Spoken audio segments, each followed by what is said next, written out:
Sir Pawan Kalyan గారి మీద మీ అభిప్రాయం ఏంటి? పవన్ కళ్యాణ్ గారు కూడా మంచి చక్కగా చేస్తున్నారు. ఆయన గురించి మంచి అభిప్రాయమే ఉంది.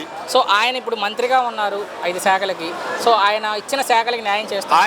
ఆయన ఇచ్చే శాఖలకి ఏదైనా కంప్లైంట్ వస్తే ఇమీడియట్గా తీసుకుని దాన్ని వెంటనే రెక్టిఫై చేసి నెంబర్ 1 పొజిషన్లో ఉన్నారు. ప్రజల్ని పట్టించుకోకుండా ప్రజల్ని గాలి కొదిలేసి సినిమాలు చేసుకుంటూ తిరుగుతున్నారు పవన్ కళ్యాణ్ అన్నారు కొంతమంది.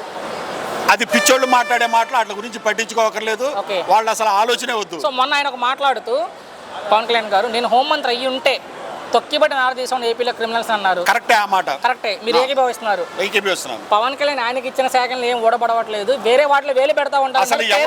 అసలు వేరే వాళ్ళు అసలు మాట్లాడే మాటలు పిచ్చోళ్ళు మాటలతో సమానం. ఆయన ఒక మాజీ మంత్రి పేరుని నాని మాట్లాడారు. అసలు ఇవన్నీ వద్దండి.